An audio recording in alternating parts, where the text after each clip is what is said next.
السلام عليكم ورحمة الله وبركاته. ازيكم حبايبي، عاملين ايه؟ يا رب تكونوا بخير. شايفين الفيديو ده معانا النهارده؟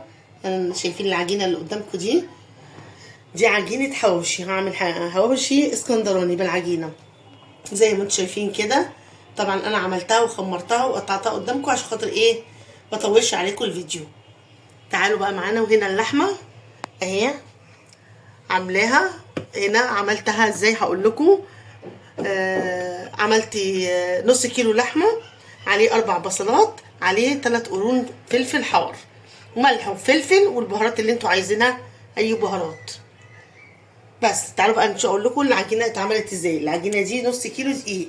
انتوا شايفين النص كيلو دي عمل كل ده. انا دهنه طبعا الصاج ده زيت، دهناه زيت وقرصت العجينه وحطيتها زي ما انتوا شايفين كده. دي نص كيلو دقيق. حطيت عليه ايه؟ حطيت عليه كوبايه زبادي، معلقه كبيره خميره، معلقه كبيره زيت وملح وسكر، وعملتهم في بعض وسبتها تتخمر قد نص ساعه، ساعه الا ربع كده، وطلعت بالشكل اللي انتوا شايفينه ده. وشايفين اهي بس انا سايباها ترتاح شويه وبعدين ايه اكمل. خليكم معايا للاخر ونشوف هنعمل ايه. بصوا حبايبي، انا اهو دي انا عملتها ايه خلاص. حطيت حبه زيت في الصينيه دي ورحت فرده زي ما انتم شايفين بالطريقه دي كده اهو.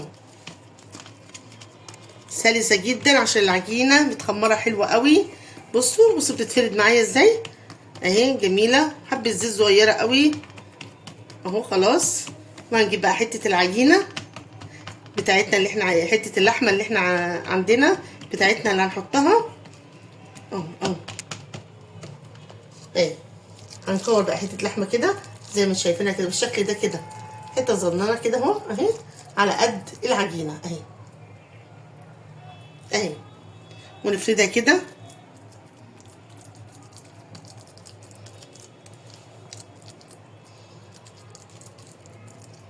وهنجيب بقى التانية اهي زي كده اهو ونحطينها كده ونبتدي بقى نقفل. التقفيل سهل جدا اهو كده، من فوق على تحت كده اهو اهو، من تحت لفوق كده بالمنظر ده اهو. وابتدي اعمل كده تاني بس. وادهن الصاج بتاعي بقى زيت وادخلها الفرن اهي يا جماعه. شايفينها؟ هعمل بقى كله بالطريقه دي وبعدين اوريه لكم. بصوا حبايبي، انا دخلته الفرن اهو على درجه 200 فوق وتحت ومشغله المروحه، واول ما يطلع هوريه لكم.